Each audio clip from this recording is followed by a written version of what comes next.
Hello and welcome to English for Everyone, where we practice real-life American English.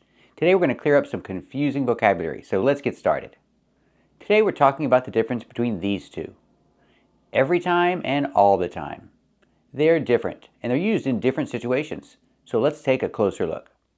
When I say every time, I'm talking about something specific. Example, every time he goes to the store, he buys milk. Every single time he goes to the store, he buys milk. And the position, I can put it in the beginning and say every time he goes to the store, he buys milk. Or I can switch it and say he buys milk every time he goes to the store. So again, every time he goes to the store, he buys milk. I put it at the beginning. Or I switch it and put it in the middle. He buys milk every time he goes to the store. They both have the same idea. And they're both correct.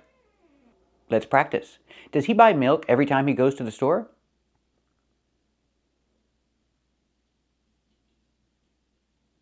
That's right. He buys milk every time he goes to the store. Now let's talk about all the time. All the time is more general. Example, he plays video games in the morning, in the afternoon, and in the evening. So he plays video games all the time. Just in general. Let's practice. Does he play video games all the time? That's right, he plays video games all the time. And we see that all the time goes at the end of the sentence. That's the only place we can put it. I cannot put it in the beginning. I cannot say all the time he plays video games. I cannot put it in the middle and say he all the time plays video games. It has to be at the end. He plays video games all the time. Another example, she speaks English at work and she speaks English at home. So can I say every time she speaks English or she speaks English all the time? Which one is correct?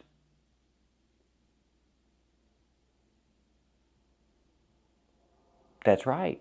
She speaks English all the time. We cannot use every time in this situation because it's just general. I can say every time she goes to work, she speaks English because that's a specific time. Let's practice. Does she speak English every time she goes to work?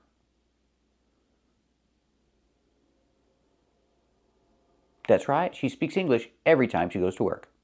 The idea, every specific time. Thank you for watching, and keep watching to clear up more confusing vocabulary. Today we're looking at these words, outer, otter, and utterly. They're all a little different. So let's take a closer look.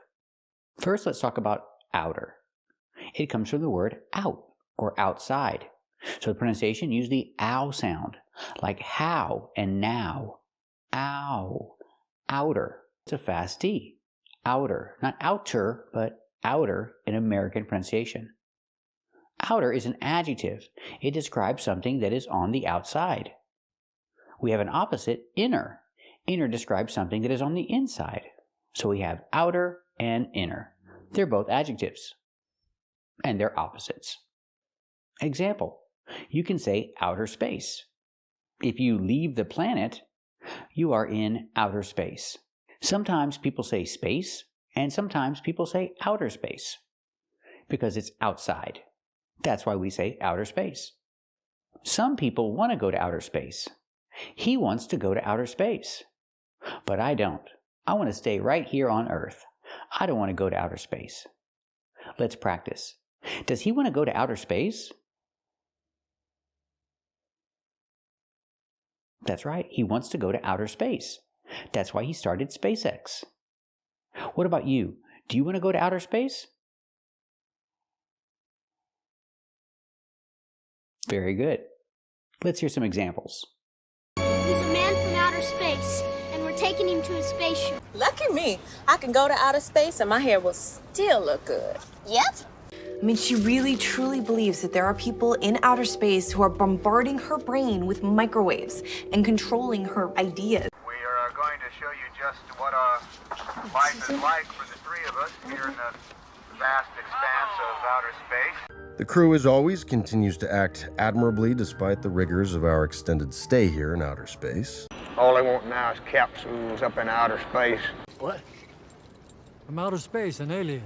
An army. From outer space. In fact, he made us all think his wildfire lab could handle any contamination from outer space. So with the word outer, you can describe anything that's on the outside. For example, M&Ms. Are they pure chocolate? No. They're chocolate in the middle, but they have an outer shell. The shell is on the outside, so we use the adjective outer. They're not chocolate all the way through. They're not pure chocolate. They're chocolate in the middle, but they have an outer shell. These are M&Ms. Let's practice. Are M&Ms pure chocolate? That's right, they're not pure chocolate. Do they have an outer shell? That's right, they have an outer shell. A shell on the outside. That's an outer shell. Now let's talk about this word otter. Otter. We see the double T making the fast D sound because they're between vowels. We don't say otter, we say otter. This is an otter. It's an animal. Where I live, we see a lot of sea otters. They live in the ocean. They're called sea otters. Whenever I go to the beach, I always see sea otters swimming in the ocean. And they're cute. What do you think? Do you think otters are cute? That's right, otters are cute. Now let's talk about this word. This word is utterly.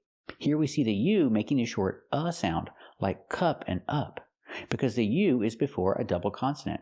That's why it's short. Utter, utterly. Utterly means completely. Example, he is utterly alone. I can say he's completely and utterly alone. Does that sound redundant? Because utterly means completely. No, it doesn't sound redundant. It just gives it more emphasis. I can say he's utterly alone, and I can say he's completely and utterly alone. It just makes it stronger. Let's hear some examples. I am utterly alone. Yet utterly alone. Cut off from all external stimuli. Completely and utterly alone. Completely and utterly alone. Let's practice. Is he utterly alone?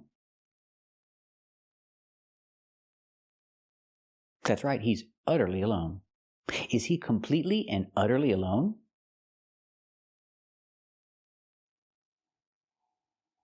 That's right, he's completely and utterly alone. I hope he finds a friend soon. I feel bad for him. And we have these words. Utter, utter, and utter. The first and second word look exactly the same, but they mean something completely different. And the last word, utter, is pronounced the same. They're all pronounced the same.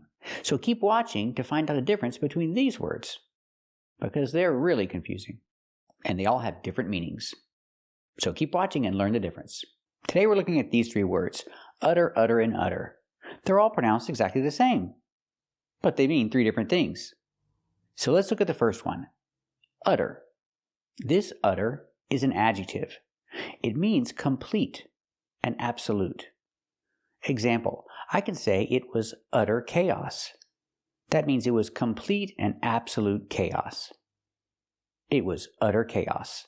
We see the double T pronounced as a fast D because it's between vowels. Utter, utter. It was utter chaos. Let's hear some examples. It's utter chaos around here. It's complete and utter chaos down at the mall. Police and emergency crews are on the scene. We don't really know what's going on, and still no word from Storma Norman. Utter chaos, Chief. Yeah. It was utter chaos in the garden. Example, how was work today? It was crazy. It was utter chaos. Remember the word chaos, the pronunciation. It doesn't match the spelling. Chaos. Use the k sound like cake, plus the long A, K, and then the ah sound like hot and stop. Chaos. We link the two vowels with the y sound like yes and yesterday. Together, chaos. It was utter chaos at work today. Complete and total chaos. It was utter chaos. Let's practice. How was work today? Was it crazy? Was it utter chaos?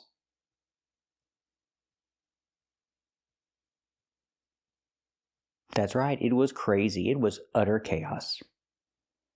Now let's talk about this utter. It's spelled the same as the previous utter, but it's a verb, and it means something completely different. To utter means to make a sound with your voice. I can say he didn't say anything. He didn't utter a word. Remember, it's a verb.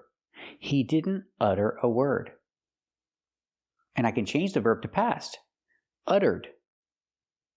In the present, utter. In the past, uttered. But the idea had been spoken, and the words wouldn't go back after they'd been uttered aloud. The circus ape is incapable of human speech, and to the best of your knowledge, he's never uttered a word. That deadly phrase, uttered many times before by hundreds of mothers, was not surmountable by any means known to Kid. She decided not to utter a word to anyone anymore. So just for spite, he would never utter a spoken word. He would only sing it. He cannot utter the simplest word. Last night, in her sleep, she uttered a phrase, Pana Witchy Salitu. There's not enough chastity in language, but offense to utter them. Even more treacherous than he is attractive, he has never uttered a single word without some dishonorable intention. Example. He was quiet. He was quiet the whole time. He didn't say anything. He didn't utter a word. Let's practice. Was he quiet? That's right, he was quiet. Did he say anything? That's right, he didn't say anything. Did he utter a word? That's right, he didn't utter a word. Now let's talk about this utter. This one's spelled differently. It has a double D. And we do the same pronunciation, the fast D sound. Utter, utter. This is a noun. A cow has an udder. It's where the milk comes from. And what's the action? The action, the verb, is milk. You milk a cow. Example, she's milking a cow. And where does the milk come from? The milk comes from the cow's udder. That's the part of the cow's body where the milk comes from. That's the cow's udder. Let's practice. What is she doing? Is she milking the cow? That's right, she's milking the cow. And where does the milk come from? Does the milk come from the cow's udder?